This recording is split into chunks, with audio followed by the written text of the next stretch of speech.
हम आज कुछ जो हमारे संविधान का बहुत इंपॉर्टेंस टॉपिक है, जो हमारे संविधान में भाग 5 में दे रखा हुआ है, जिसको आप संघ कहते हैं या संघ कार्यपालिका। अगर हम इसका इंग्लिश नाम बोले तो द यूनियन एक्जीक्यूटिव। अगर हम संघ कार्यपालिका के बारे में चर्चा करेंगे तो आपके जहन में सबसे पहले आएगा कि संघ कार्यपालिका का जो प्रमुख है वो राष्ट्रपति है।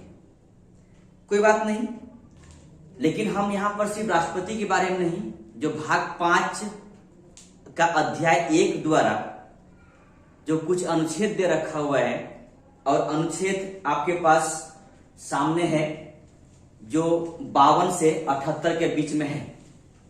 तो 52 से 78 के बीच में कुछ अनुच्छेद है जिसके बारे में यहां पर लिखा हुआ है 52 से 78 के बीच में। लेकिन हम राष्ट्रपति के आने से पूर्व, राष्ट्रपति से आने के पूर्व कुछ हम पूरे वर्ल्ड के बारे में कुछ चर्चा करने जा रहे हैं। पूरे वर्ल्ड को अगर आप पूरे वर्ल्ड के परिप्रेक्ष्य में देखेंगे तो मेरे पास 3 प्रकार की सरकार दिखाई पड़ता है। जो मुख्य तौर पर एक आपके पास संसदीय सरकार है, दूसरा है अध्यादेशात्मक सरकार और तीसरा है सामूहिक कार्यपालिका। ठीक है, लेकिन अगर हम इसका इंग्लिश नाम बताएं तो संसदीय सरकार का इंग्लिश नाम होता है पार्लियामेंट्री गवर्नमेंट। अध्यादेशात्मक सरकार का इंग्लिश नाम है जिसको आप कह सकते हैं प्रेसिडेंशियल गवर्नमेंट, और इसका सामूहिक कार्यपालिका को इंग्लिश द्वारा हम प्लूरल एक्जीक्यूटिव के नाम से जानते हैं। तो अगर हम इस तीनों के बारे में कुछ जानना चाहें, कुछ उसके बारे में जानना भी जरूरी है। क्या संसदीय सरकार होता क्या है, जिसको आप पार्लियामेंट्री गवर्नमेंट के नाम जानते हैं। तो पार्लियामेंट्री गवर्नमेंट में अगर पार्लियामेंट्री गवर्नमेंट जो ही आपके जहन में आ रहा है तो सबसे फर्स्ट ऑफ ऑल आपका नाम आएगा भारत को, कि संसदीय सरकार मेरे पास है। लेकिन ये संसदीय सरकार मेरे पास आया कहां से है? ब्रिटेन से। तो ब्रिटेन का सबसे बड़ा देन है, ये भी आप कह सकते हैं। भारत में जो संसदीय सरकार है जिसे हम ब्रिटेन से अपनाए हैं। तो संसदीय सरकार में होता क्या है? कहा जाता है सरकार की ये वो व्यवस्था है जिसमें कार्यपालिका अपनी नीतियां और कार्य, जो अपनी नीतियां होती है और कार्य है, वो विधायिका के प्रति जिम्मेदार होता है। विधायिका के प्रति जिम्मेदार होता है तो या उत्तरदायी होता है। आप इस प्रकार समझ सकते हैं कि मेरे पास जो कार्यपालिका है वो कार्यपालिका सिर्फ नाम मात्र का है। जो इसका मुख्य शक्ति जिसके पास है वो मंत्रिपरिषद और उसके अध्यक्ष प्रधानमंत्री के पास है, यानी विधायिका के पास है। तो विधायिका यहाँ पर हमारे जो संसदीय प्रणाली है, इन संसदीय प्रणाली में विधायिका ही सबसे प्रमुख है, ना कि कार्यपालिका। कार्यपालिका सिर्फ संवैधानिक प्रमुख है, आप कह सकते हो औपचारिक रूप से प्रमुख है, लेकिन उत्तरदायी के तौर पर मेरे पास विधायिका है, ना कि कार्यपालिका है। तो कार्यपालिका जो हमारे पास सबसे प्रमुख तौर पर निहित है। तो अगर हम संसदीय प्रणाली के बारे में कुछ उदाहरण स्वरूप पेश करें तो मेरे पास ब्रिटेन, भारत सबसे प्रमुख तौर पर। कुछ और आगे इसको बढ़े हम तो मेरे पास कनाडा भी है और जापान भी है। ठीक है, तो पार्लियामेंट्री गवर्नमेंट के बारे में आप लोग समझ गए होंगे। पार्लियामेंट्री गवर्नमेंट में कार्यपालिका प्रमुख नहीं है, इसमें विधायिका प्रमुख है। सारी शक्तियां विधायिका में ही निहित होती है। ठीक है, हम आगे बढ़ते हैं। आपके पास है अध्यादेशात्मक सरकार यानी प्रेसिडेंशियल गवर्नमेंट। इसमें कार्यपालिका सबसे प्रमुख होता है, ना कि विधायिका।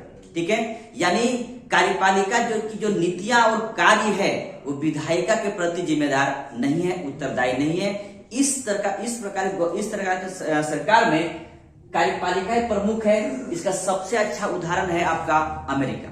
अमेरिका की गवर्नमेंट में जो कार्यपालिका है वो सबसे प्रमुख होता है, ये विधायक के प्रति उत्तरदायी नहीं होता। और एक लास्ट में आपके पास है सामूहिक कार्यपालिका, जिसको आप प्लूरल एक्जीक्यूटिव के नाम से जानते हैं। इसमें जो कार्यपालिका है वो अकेले नहीं बल्कि कई लोगों का एक समूह द्वारा सरकार चलती है, जिसमें मुख्य रूप से मेरे पास पूरे वर्ल्ड में आप कह सकते हैं स्विट्जरलैंड में एक सरकार इस तरह का है जहां पे कार्यपालिका एक नहीं बल्कि कई लोगों का समूह द्वारा काम किया जाता है।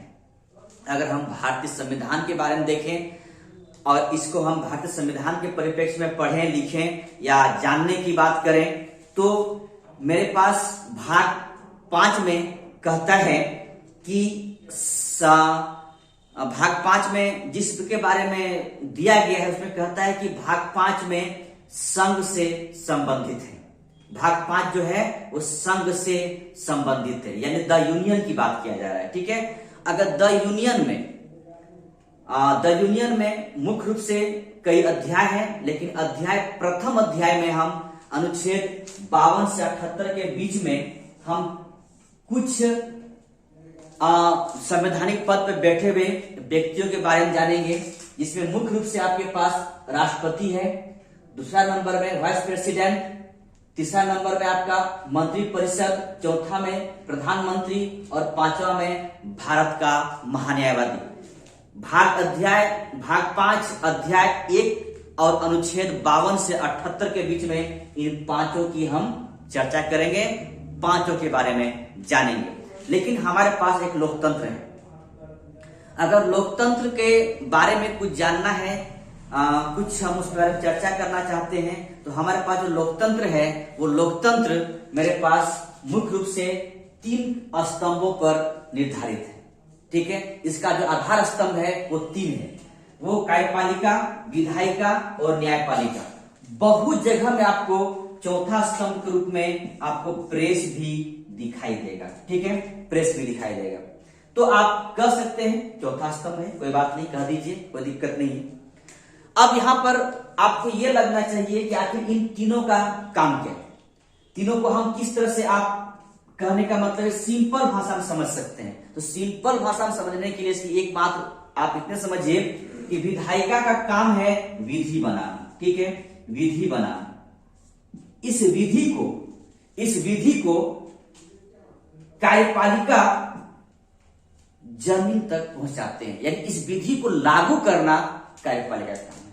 ठीक है, इस विधि को लागू करना कार्यपालिका का काम है, और ये जो विधि बना है ये विधि हमारे संविधान सम्मत है या नहीं है, इसका देख रेख करना न्यायपालिका का काम है, क्योंकि न्यायपालिका हमारा फंडामेंटल राइट या मूल अधिकार का सबसे बड़ा रक्षक है। तो रक्षक के तौर पर मेरे पास न्यायपालिका है, और न्यायपालिका का काम है जो संसद में विधि बना है, जो विधेयक पेश हुआ है, जो विधि बन गया है, वो विधि हमारे संविधान सम्मत है कि नहीं है, या हमारे मूल अधिकार का कितना हनन किया जा रहा है, ये भी देखना है न्यायपालिका का। ठीक है, और प्रेस का काम है इस सारे गतिविधि को हम तक पहुंचाने का। ठीक है, तो ये मेरे पास लोकतंत्र के 4 स्तंभ, मान लीजिए इसको 4 स्तंभ के रूप में है। तो इन चारों स्तंभ को फिर से हम अलग अलग करके पढ़ेंगे, लेकिन यहां पर जो आप शुरुआत करने जा रहे हैं हम, वो है आपका भारत के राष्ट्रपति।